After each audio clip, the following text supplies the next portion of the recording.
December is a month of giving and a season of caring. But as generations evolve, it becomes the essence of greediness and the chance of taking advantage of the generous. Santa may find my deeds dishonorable, and I was an awardee for grave misconduct. However, I only steal from those who had more than me. They wouldn't even notice something was missing from them unless they actually searched their mansion. I did try to become a good boy. I studied hard, did my chores, and joined sports. Granted, I wasn't anything compared to my older brother, but I tried, and my parents couldn't give me acknowledgement. I lived in my brother's shadow. In everyone's eyes, he was the prodigy, and I was a slacker. Brock was the good-for-nothing, below the average, and plainer than a vanilla middle child. Blake poured a bucket of ice water on me, his number one method of waking me. He did all kinds of torment. I emphasized that I bought an alarm clock that could rouse the entire neighborhood, but he still kept doing it. Dude, what the heck? I gasped through the cascading water on my face. Mom's calling for you, he laughed. You don't have to do that. I barely got any sleep, I shouted at him, frustrated from his constant tyrannizing. Blake snorted, not at all feeling pity or remorse for what he did. Whatever, loser. Mom's calling you. He dropped the bucket on the floor and left with the swag he carried that made him sought after in our school. I despise him, and I cringe at the thought of him being popular with the ladies. He wasn't even good looking. His face took after our grandmother's dead lizard. I dried myself off and wore new clothes. It was the shirt I stole from Kurt's bag, my classmate whose parents work as bank managers in separate finance companies. I stole from him a lot, but he boasted, saying that his mom bought him clothes every day and did not let him wear the same clothes more than once. Mom? Our family wasn't wealthy. Since our parents were thrifty and wise, we got to save more. What do you want for Christmas? My mood brightened, and I scrolled through the online store to show her what I wanted. Her eyebrows instantly scrunched, and she pushed her eyeglass against the bridge of her nose. I already knew that she was going to protest. That's $100 pair of rubber shoes. Blake's shoes last year were worth $185. Why can't you buy me this one? I asked her. Your brother used it for his basketball practice. Dad tried to explain while sipping his coffee and eating his toast. I joined basketball too, I rebutted, but with a lower tone. The last thing I wanted was for him to smack me. Your brother is good at it, Mom reasoned out. You're just wasting money. I was upset and frustrated, but I was already used to this. Just don't get me anything then, I murmured. What? Stop messing around. Tell us. Give mine to Blake. He's your only son anyway, I said, my voice dripping with sarcasm. Mom kept calling to me, but I didn't stop to listen. I left the house and wandered off a bit. I noticed a Falstaffian man who just got out of his red and shiny sports car. The vehicle substantially became taller once he removed himself from inside. He was really huge and morbidly obese. He was wearing a red fur coat, and his silver hair was long, curled, and greasy. His mustache and beard were pretty much the same as the hair on his head. He was the spitting image of Santa Claus, but the depressed version who needed therapy. He carried his brown leather bags and the pair of shoes that I had shown to my mom. A new neighbor and a new victim. I did not think he installed any cameras yet. He just moved in. and he seemed drunk from how droopy his eyes were. His gait was unstable on his way inside the nice mansion. It was spacious but needed reconstruction, since it was one of the oldest houses in the subdivision. I crashed into my friend's place while I waited for nighttime. Their house was across the street. I told him that I fought with my parents, so he allowed me to bother him until I got bored. Once I was sure I could pull this through, when Santa Man left with his sports car empty-handed. I climbed the gates that were merely horizontal bars made for thieves like me, and got inside smoothly. The front door was unlocked. The shoes were right there by the coat rack. It was so too good to be true that I had to look around for cameras or traps, but there were none. The mansion's security was as vulnerable as a baby. There was another pair of shoes that looked good too, but were too small. Beside that pair was a small note saying, "New shoes bring about bad luck." Ignoring the note, I threw it off with a smile. I left the place at the highest peak of euphoria and kissed a pair of shoes. 5 days from now, our family will have a reunion on Christmas Eve. I can't wait to wear these. I worked hard for them. The night was chilly, but my rubber shoes were red as fire. The midsole and outsole were pure onyx, and the materials were lightweight. My cousins fussed about them and my parents, and Blake questioned where I got the cash. I simply told them that I was saving my lunch money. My eyes noticed Kevin's new watch. He was the same age as me. His dad was a business tycoon, so buying Rolex was just like buying candy from the store. Kevin, wash your hands. His mom said once she caught him reaching for the fried chicken. He groaned and unfastened his watch. He told his 5-year-old brother to take care of it. I need to pee. Ross whimpered.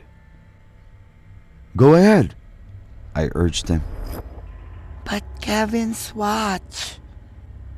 I'll have Blake watch over it, I told him. In case there was a blame game, Blake will take all the blame. I looked around, and when everyone was busy with the piñata, I snatched the watch from the table and put it inside my back pocket. I curled my toes inside the shoes when I felt them tighten. I must have overdone the shoelaces. Cassandra had the phone that my mom refused to buy me last year, and Landon had the new Nintendo they disapproved of me having for my birthday, and they all lost them tonight. Ouch! I sighed.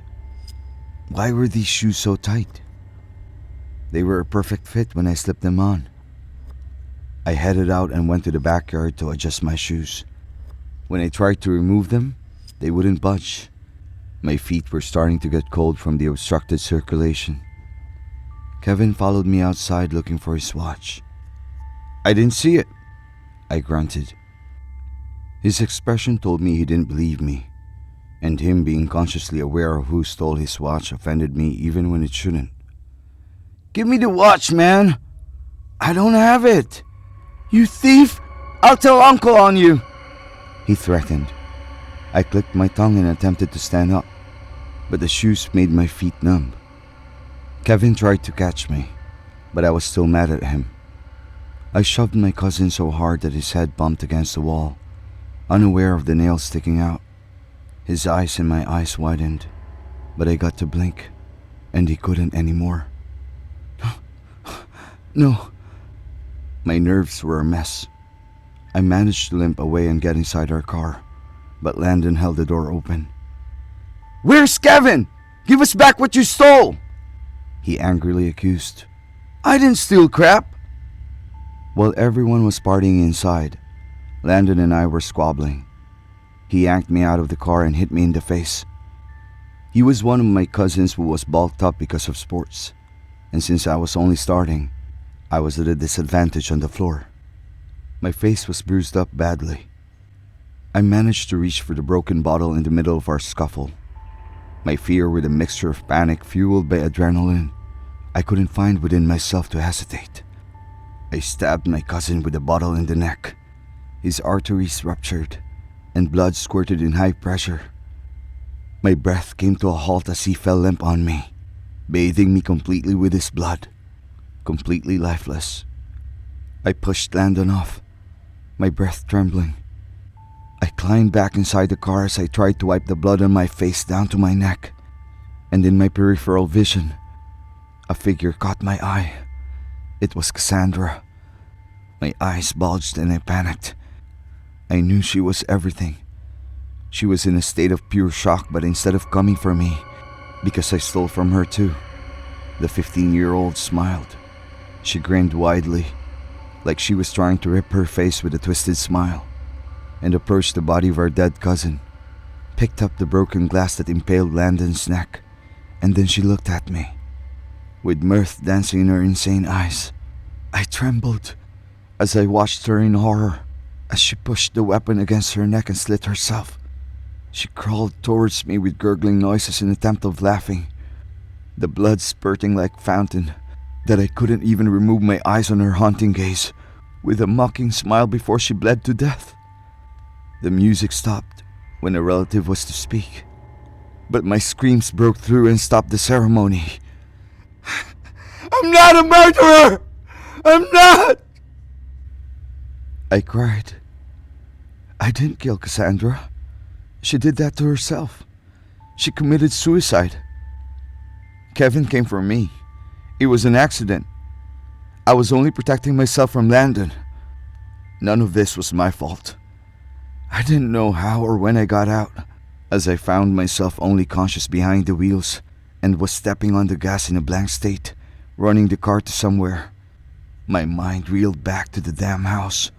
That damned house where I got the shoes. Before I could even fuel my own fury, I saw a child sitting on the back seat from the mirror, a single eye glinting red, while the other was just an empty rotting socket. Maggots crawling out of it while his skin was as pale as if marked by death. I suddenly hit the brake and looked back. The corner of his lips were elongated by cuts that gave him a permanent smile.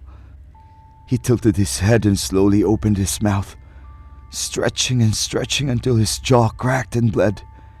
A swarm of flies poured out of his mouth and I screamed. He lunged forward and put his hands around my neck, forcing me to open my mouth to grasp some air.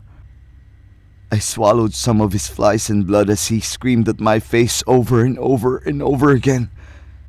Give me your feet! He screeched. His voice wasn't young and boyish. It sounded animalistic. No, demonic. Possessed by an entity that was burning in the very depths of hell. I shoved him back as he scratched my face, pushing him on the back seat and threw myself outside.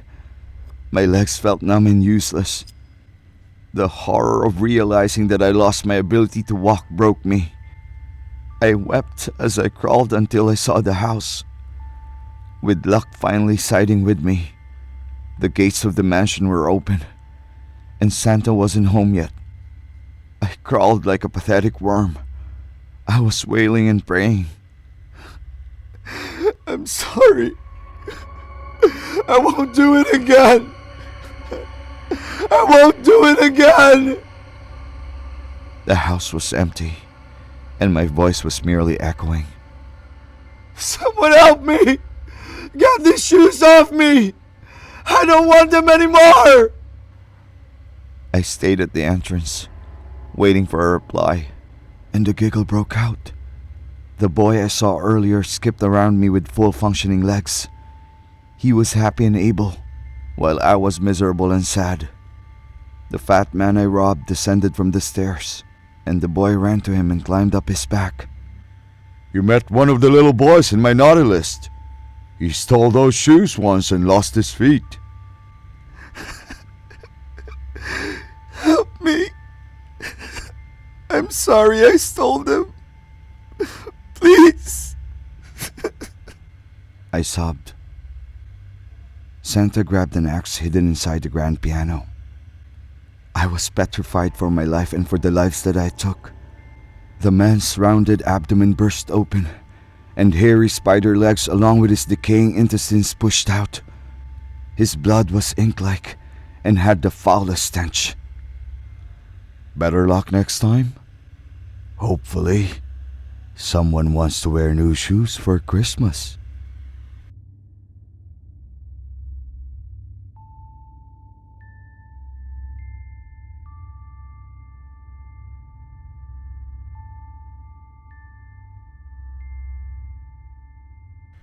Alright, thanks so much guys for listening.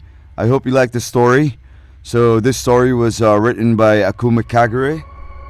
And of course I also want to say hi to all the silent listeners.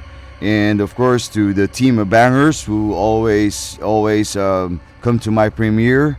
And for those people who haven't subscribed yet, just hit the subscribe button and the like button and the notification bell so that you'd be updated whenever I have a new upload. And by the way, I have a horror animation channel. It's called Katatakutan Horror Animation. It's really cool. You guys should check it out. I guess that's it for now. You guys stay safe, stay strong, love with all your heart. Peace out.